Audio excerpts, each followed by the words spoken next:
but Wonderful. they love the idea of having something to do. I had a church group of ladies reach out to me as well, and so she was asking me all these different questions, and they're going to be getting together now as well to do. Well, get enough interest, maybe we can put the poppies all the way around the whole town hall. Well, we have a couple other places in mind. I'm just trying to get some buy-in from certain. I don't want to name names, but I'm trying to get some buy-in from other places to put them not just on town hall, but I haven't gotten their buy-in yet. I'm working on it. So might not just be town hall. Let's just put it that way. We'll see how it goes and see how many we get. Have the Legions been approached about knitting groups from the So Legions? the Strathroy one, yes, Yeah. we've been in a lot of talks. They've been really helpful. The Mount Bridges in Melbourne have been. They have not gotten back to me. I've tried to contact several times through email and phone call, but I haven't been able to get in contact with them. If you would like, I can ask Jerry, it's president for Mount Bridges Royal Canadian Legion. Yeah, that would be great. Yeah, it's okay. That would be great because I'd love to talk to them about the project. So we just with the poppy is copyrighted, so we did need the Legion on board with the project because the main project will be here in Strathroy. The Strathroy Legion was already all on it and been very, very helpful with that, but I would like to reach out, and I've been trying. So if you have their contact or if you know them. I keep in touch with him in Facebook every time. Wonderful, that would be really helpful, thank you. Yeah. Crystal, what about possibly doing a similar project with the poppies in Mount Bridges? Instead of having two locations in Strathroy, have one in Strathroy and Mount Bridges. Yes, so that's where I'm saying there might be another location, Okay. but again, because I don't have the Legion's buy-in yet, I can't do it yet. Okay. But yes, Mount Bridges and actually Melbourne, I'm looking at a couple other locations, but again, I don't have approval yet. Okay. So, Right about the poppies, but I'm just curious with the promotional material for the outreach. Have you considered putting it online rather than hard copies? it is online. It is It online. is on our website. Okay, yes. good. Yeah, so in our what's on, like our little like what's on flyers that I pass out. So it says like attention teachers and then a couple sentences, and then for more information visit this website. So it is online as well. But sometimes I think that if I give them all the information in like one page flyer and send that out to the schools, and then the teachers can see it directly and they don't have to look for it, might be helpful. But we had 2 school groups reach out to us without that, which is nice. And then word, as soon as you get in the schools once or twice, word gets around. Teachers talk. My mom was a teacher. She told me that right away when I told her, we're doing this. She was very excited for us. So. Oh, great. So that was engagement. Do we Yeah. want to move on to the next piece? Perfect. Partnership. Oh, sorry, experience. Experience. There we go. Okay. Because I zoomed in, it jumped a little bit there. All right. So again, short-term wise, we've been working through all these. The one that I'll touch upon is expanding the Middlesex Heritage Trail signage program. So that one, like I said, we're actually in the middle of revamping that. We've just received a grant a couple weeks ago from Middlesex it's from actually the original project, which was over 15 years ago. So they were able to help fund a bit of the project in terms of redoing some of the signs, because there are quite a number of signs that are damaged or down completely. So we have about 31. Yeah, but about that within the community, like within Strathroy-Caradoc, not just Strathroy, but there's some in Mount Bridges and a few in Melbourne too. Yeah, so Crystal and I are already started. We even have a volunteer tonight. She's over at the museum now. She's helping us out with getting some pictures too. So that will be everything. We're hoping to have everything printed and the signs made by the end of the year. Just due to weather, we might not be able to actually put them out until the spring at the earliest, but we'll be able to definitely, I think, complete the signs. They just might not be out until next year. So Are the containers still like some of them look kind of not, They'll be completely new. oh, okay. It won't be, no. Okay. So they will still have, like, you know, the one that the entrance sign that's like at the side door of Town Hall, that still is the wooden look. Yeah, It'll look like that, at least that's our prototype of our little mock-up. But it won't have, I believe the ones now have glass or something. That, there won't be any of that, so it'll be not as easy to vandalize that Yeah. portion of it. They're not gonna be a sealed box like the old ones then? No, it'll just be a metal sign in a wooden frame. Okay. Yeah, because I was gonna say, if they were the same ones as the last time, it took them halfway through the project to realize they need to put little vents in the side of them. Yeah, so no, it'll be a different look to them. And the signs themselves will also fit within the municipality's signage guidelines. So different colors. Maybe next meeting you can bring us back a photo. Yeah. To show what they look like. Definitely. If you give me a second, I can pull up a prototype. Sure. Yeah. Turn off that. Let's see how quickly I can find it.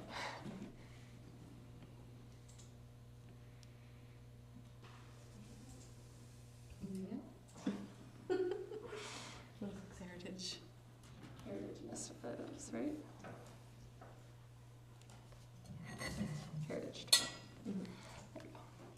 All right, let's see if I can find a mock-up.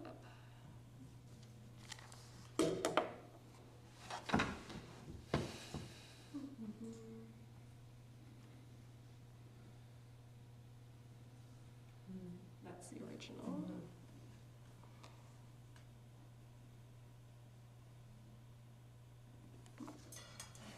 There we go. Oh no, that's not the. That was one of the versions of the mock-up. There's many a file in here. Yeah. Yeah. I'm sure roughly options. Close enough. All right.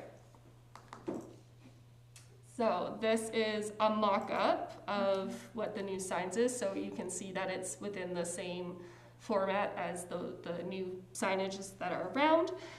We do need to put on the Visit Middlesex as well as the QR code, just because they are providing funding. Middlesex Heritage Trail, so it is part of a larger heritage trail across all of Middlesex. It's not just here, so you can also go onto their website and you can see all of the locations. It's quite extensive. For reference, this is the old sign, or one of them. Even this design kind of changed. I noticed a couple, like sometimes it has certain logos on it and things like that. Yeah, we added about, probably 10 or 20 of them after, like, we've added Mount Bridges after, and we added a few in Strathroy. This actually doesn't exist yet, so we're hoping it'd be nice to get this one on. Yeah. So this was a mock-up from the previous version. Yes. Thank you.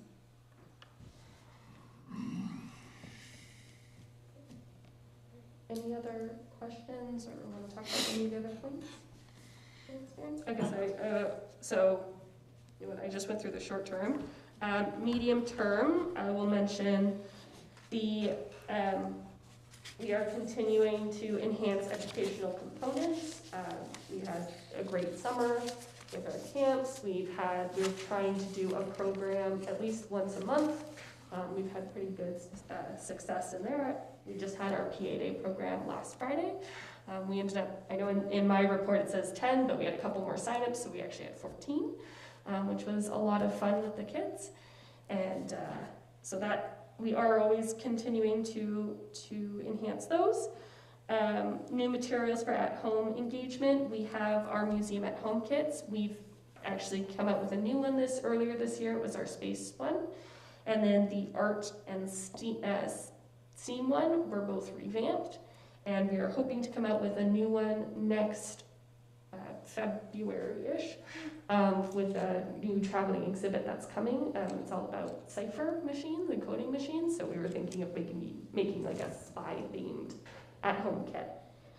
And then the other one for medium I want to mention is the incorporate interpretation To the aquarium feature, we have a volunteer that actually used to work for the Conservation Authority. She has been completely redesigning all the information for that, so that will hopefully actually happen by the end of this year, I'm hoping. We're working on it, we're pretty close, and just redoing that entire fish tank display.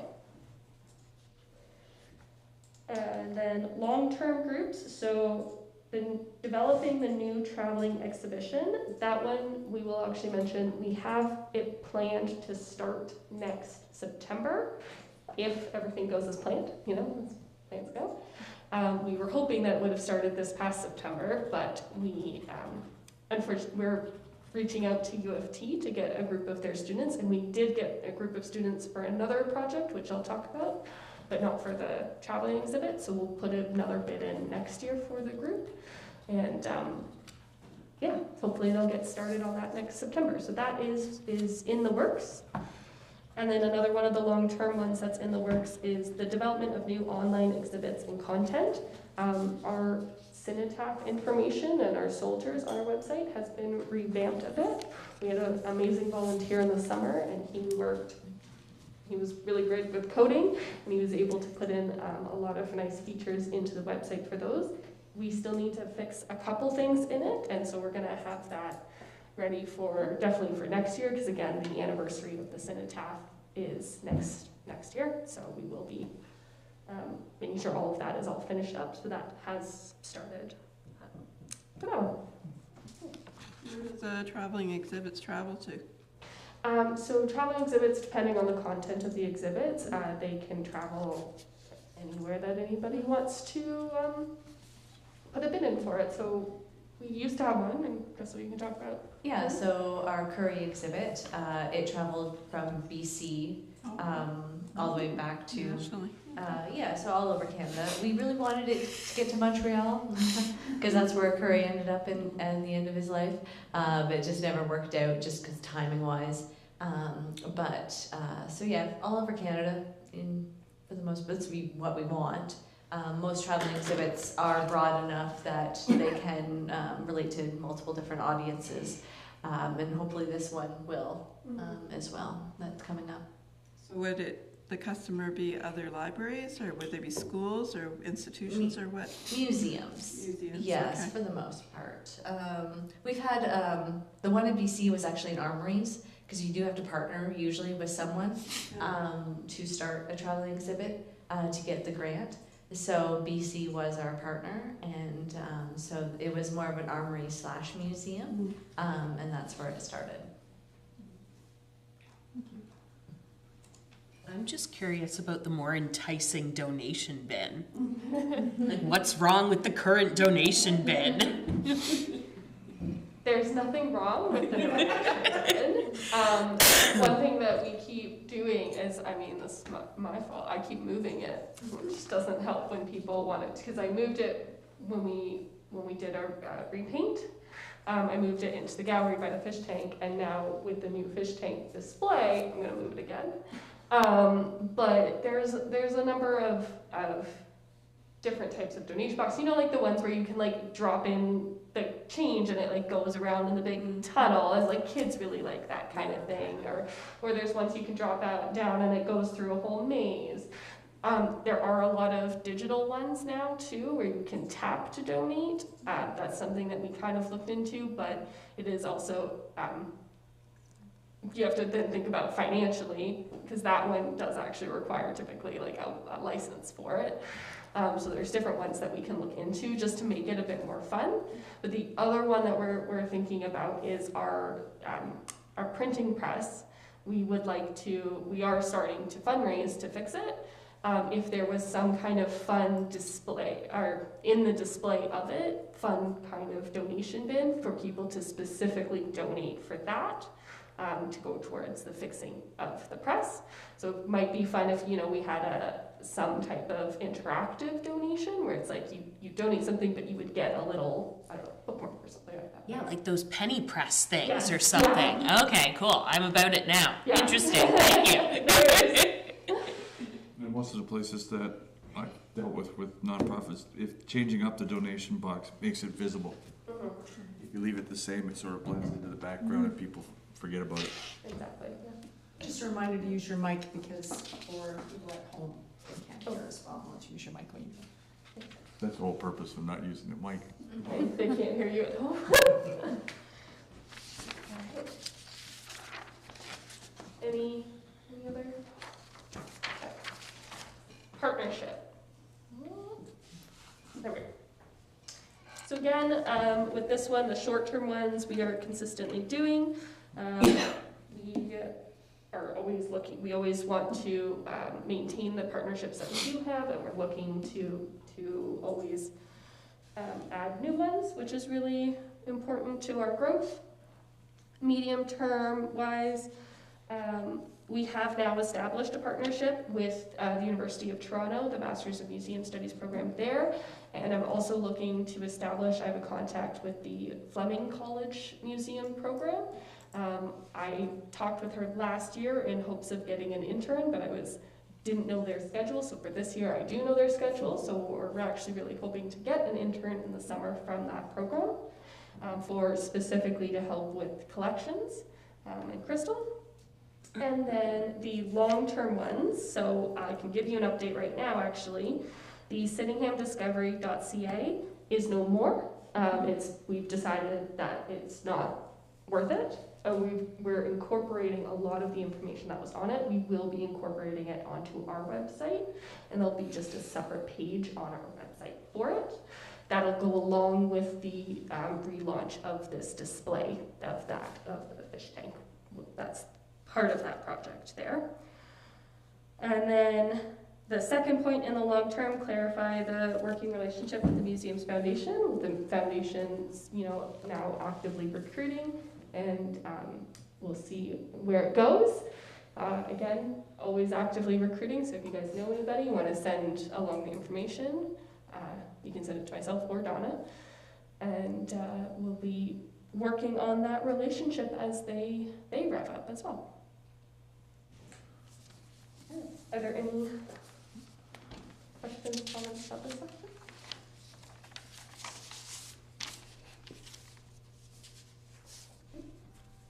All right. Collection. Sure. I'll let Crystal. Do this section. I want to take a break. All right. So under collections for the short term, enhancing our collection for other communities outside of Strathroy, so Melbourne, Mount Bridges, Delaware West, Campbellvale, we are starting to do that. We're hoping to not put a call out, but just to make people aware that we do are in need of certain types of items from those communities. So it would be nice to hopefully gather a package or something along the lines of what is in our newsletter, just to make sure that people are aware that we are still actively collecting for those communities. And then the next development, the relaunch of Behind the Scenes tour, we do have to shift that. We realized we kind of put the cart before the horse on that one. We do have to actually reorganize our collection first before we can have the public in a nice way. So that'll be put more into the medium term than the short term there. And I am putting together a report right now on assessing a new database, our Past Perfect database of what we use right now. It's an American company, and they aren't really updating it too much anymore, so it is becoming outdated pretty quickly. So we do have to assess that because our database is the main way we function with the collection. For medium term, I just mentioned reorganization. So we did, with this exhibit, actually take out a number of large pieces. So we are able now to reshuffle within the collection, and we are purchasing shelving by the end of this year, so we can add more static shelving in, so we can put our boxes back up on shelves. So that actually will happen sooner than later. And the last, for the structural updates under long term, kind of with these shelving, but also we've added fans into our collection storage facility for the purposes to regulate our heat and relative humidity. So we're hoping with the additional fans, we won't have any issues with ice on the doors because we have had over the last, well, since it was built, had ice accumulate on the inside of the building every year. So hopefully with these new fans, the air will keep circulating and ice won't happen. So cross our fingers on that one. So that's a long-term one, but we did do it this year. Any questions or thoughts on issues or? And it would be nice, I know people here may live in Melbourne, Mount Bridges. If you have connections out there and people are interested in donating an item, always tell them we're available for that to look at.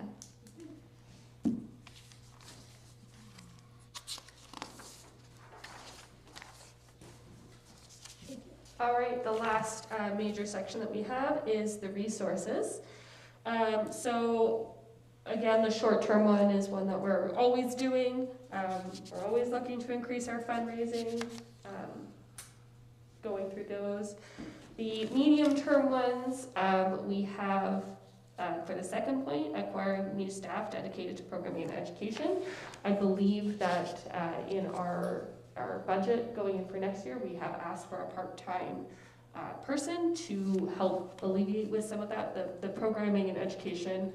We're already at over our capacity doing all of these things and adding all these new programs and trying to get all of these things rolling. We do what we can, but there is only 2 of us for a lot of these things. So having that extra staff member, even a part-time person, will really help. We think with Janaea, our summer student that we had, really just showed like we had such amazing feedback from the community with the quality and the quantity of her programs that she was able to do over the summer.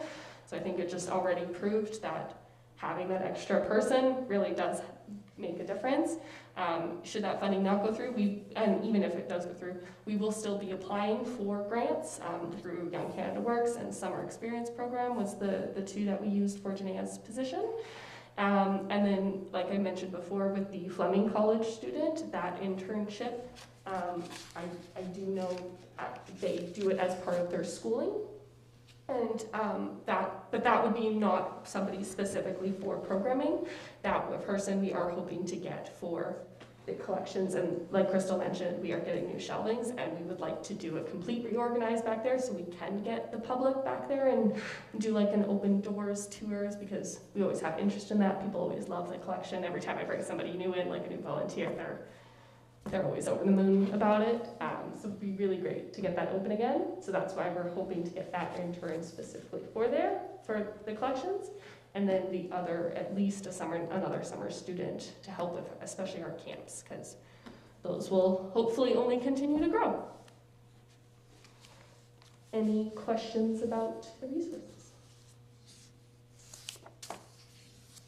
Just a question in general, in terms of the overall strategic plan, do you feel like it's still relevant? Is there anything that needs to be reassessed, or do you still feel like it's Great question.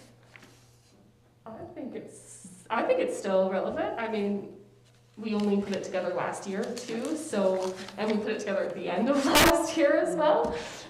So like, I think we approved it literally at the previous committee's last meeting. Okay.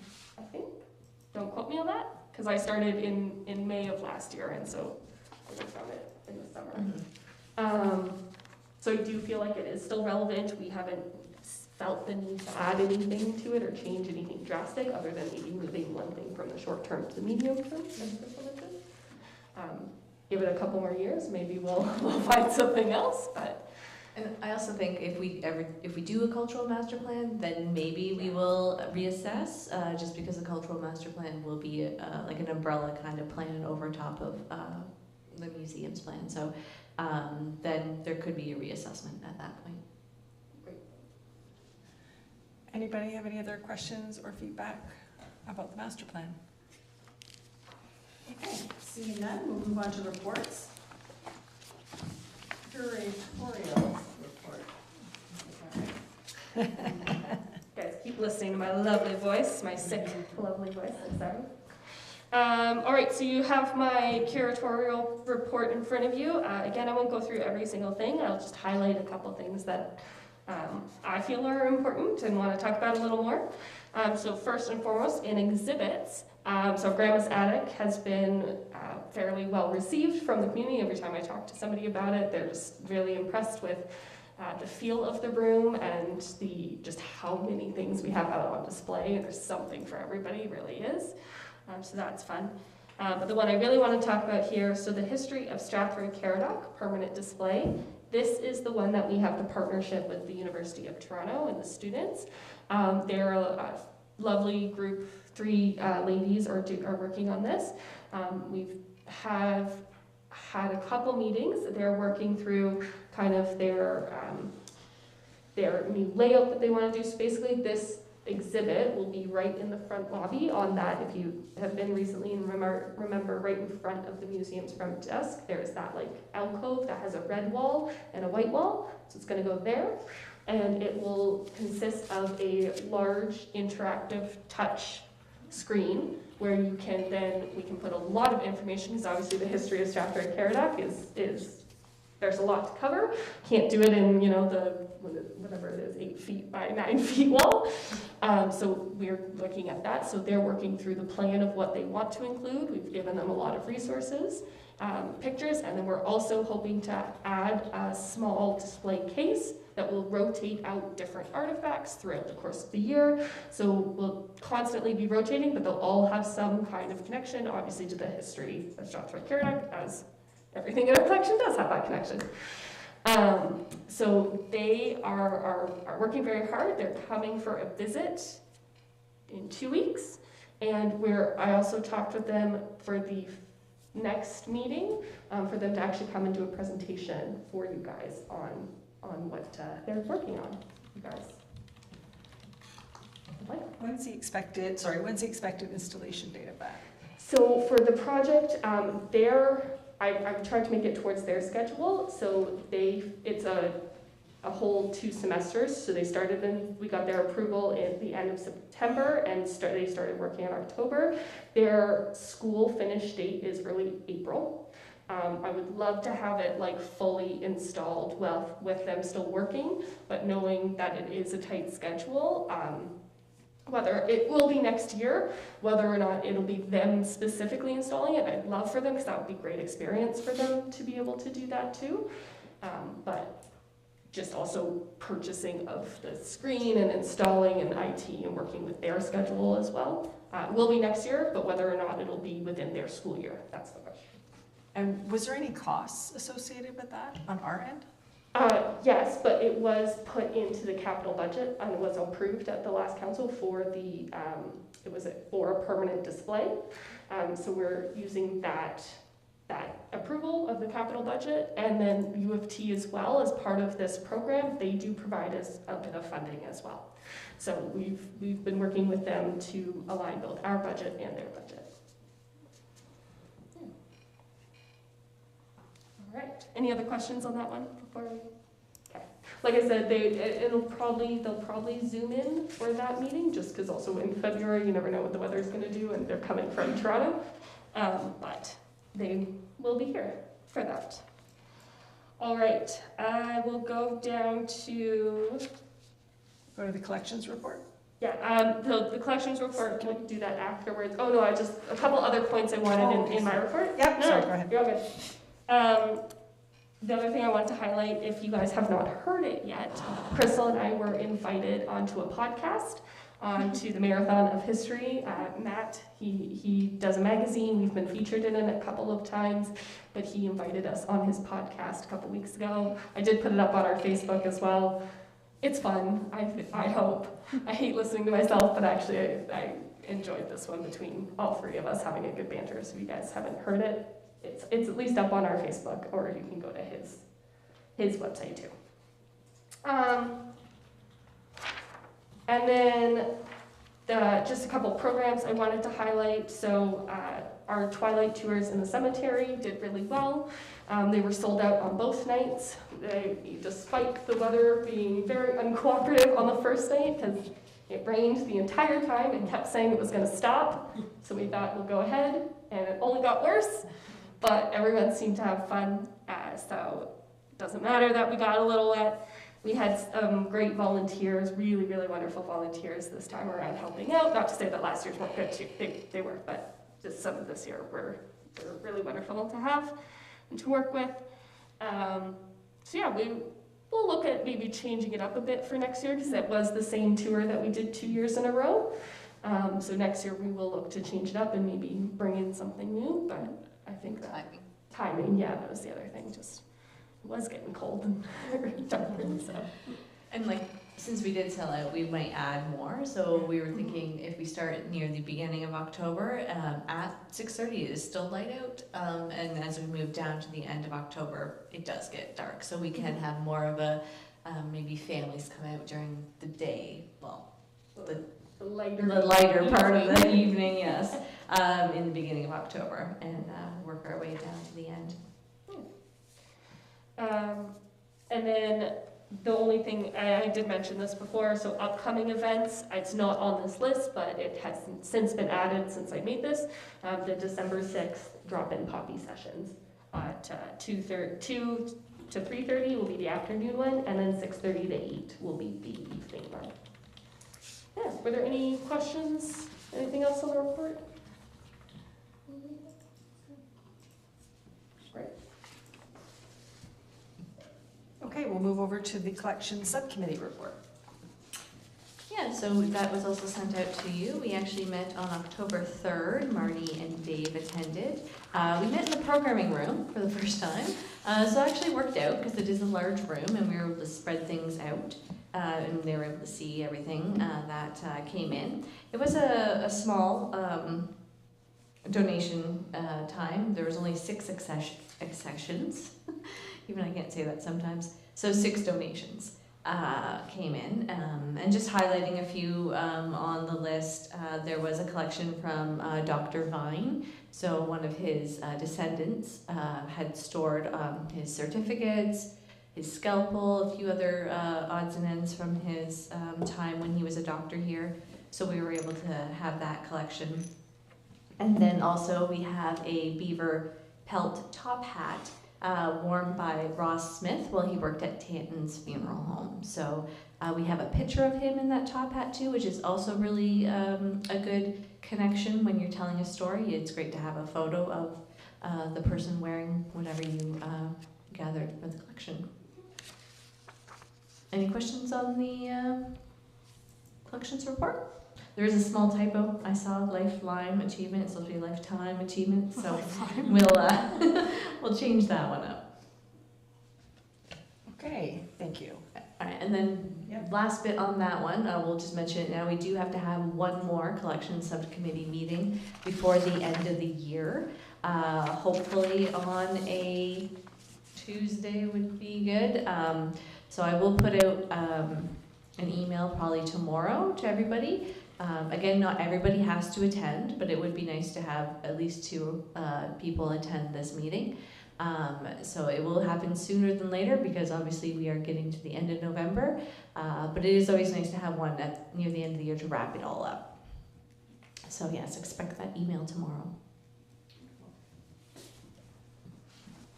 Brianna, do we need a motion to accept reports or anything? We don't have to, but. Okay. All right, moving on. Inquiries and comments by members. This is our opportunity to, we'll go around the table and if anybody has anything they want to add or discuss or bring up for the advisory committee, then get a chance to do that. We'll start over there. That was a no. Okay. Dave, no? Nothing for me, thank you. Ella? I'm happy to be here. And make it even. For a quiet group. Okay. Seeing none, the next item then is a schedule of meetings, and we don't have anything attached. Yes. So did you want to talk Yes. about that? So normally, as just per our thing that's said when we were meeting. Thank you, terms of reference. Normally we would meet in February, would be our next one. However, just due to when Family Day falls, it conflicts with council. So it would normally be on February 20th, would be the third Tuesday of the month, but because Family Day falls on the 19th, council is then pushed to the 20th. So we will have to move from the 20th till, what was the dates you said? We have February 6th. Let me put this back here. There's a few dates. Yeah. 1 second. I have the 3 dates on mine, if Okay, that's thank helpful. you. Tuesday, February 6th, Tuesday, February 27th, or Tuesday, March 5th was what I'd seen. Does anybody have a preference with those dates? We could also, like, I would prefer not to do the March one, just because that's already then 5 months away, 4 months away. How was February 6th? Yeah, Everybody? that's fine. Yeah, Okay, let's set that one. perfect. Okay, so the next meeting date is set for February 6th, and then following that, what schedule are we on? So that would still then consist as a February meeting, so then February, we wouldn't do March, we would do April. Okay. Because we kind of do that every other, right? Okay, can I get a motion to adjourn the meeting? Dave? So moved. Second. All in favor? All right, meeting adjourned. Thank you very much. Thank you, everyone.